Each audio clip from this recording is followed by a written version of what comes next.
Good morning, people.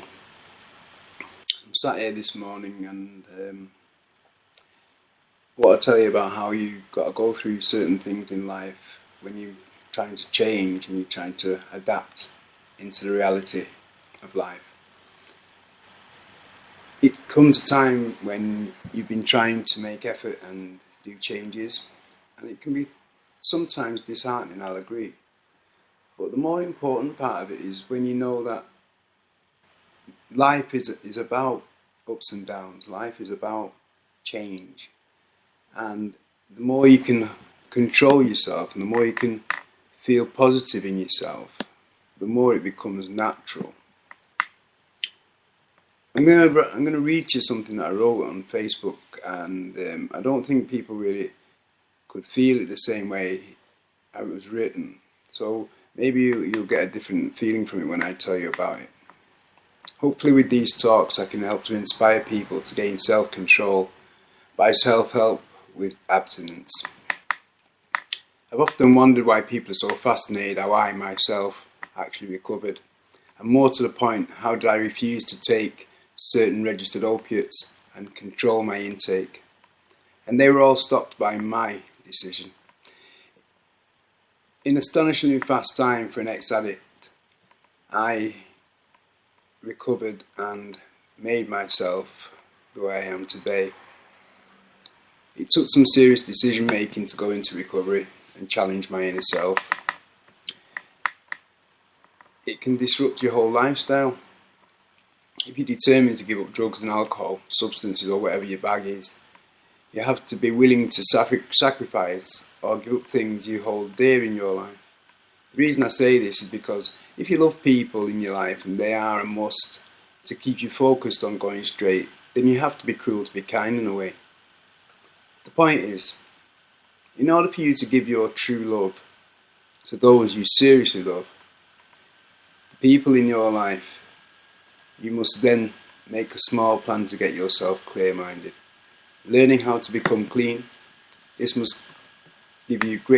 gives you a great opportunity to show the ones you love and respect exactly what they truly mean to you. Prove to them that they mean more to you than all the drugs and alcohol in the world. I'd even go as far as to say some of us addicts or some doctors may term us as problematic clients, is the words I'll use. Call it what you will.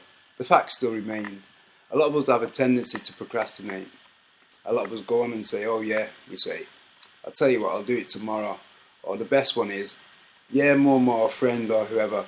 I made an appointment with the clinic and the doctor's just getting in touch with me. They're just going to get me on the phone. But in reality, knowing yourself damn well, you're not going to stop. And also being aware in your own heart that it's all bullshit. It becomes just another way to gain another day. Taking your so-called gear, or your bag of tackle, or what some people describe as their liquid lover, alcohol. It keeps you in the pits of addiction. Whatever your obligations are to your family, friends or so-called friends, even to your neighbour in the hood. Make yourself a goal. Prove to those you love you can do it.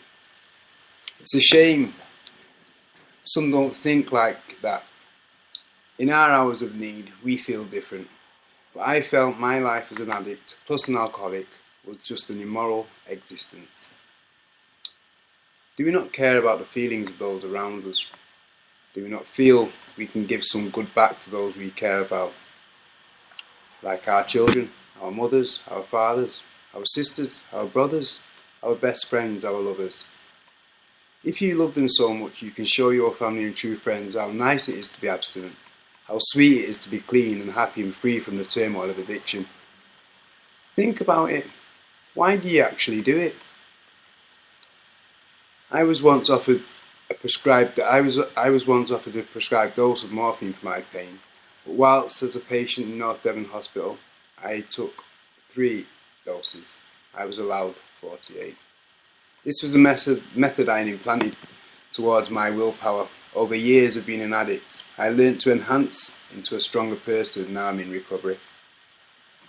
When you've been a long-term addict in either opiates, alcohol or any addictive substances, You know within your inner mind that it's bad for you.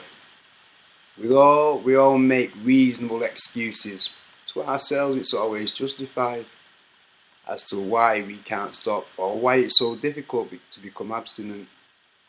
But we also know that it is our own weaknesses, love of excitement, the passions for the centre stage, or whatever the reason, we started our addiction.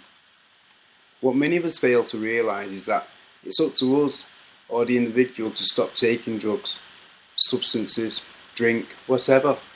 When we finally come to realise the terms and the realities that has become a serious problem, it is then that we may feel the services can help or support or to guide us out of this hellhole, this pit of degradation, or what I sometimes call again my immoral existence.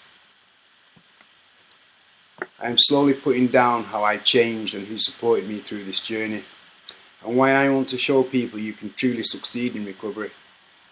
It's possible to control your life, so with recovering you're giving something back to inspire people with similar problems to become abstinent. Looking at helping our fellow sufferers to understand the various ways of controlling your addiction, inspiring people to gain self-control by self-help with abstinence. If you truly love the people so much, you can show how nice it is to be clean. This is by Seymour Pantry. Have a nice day, take care.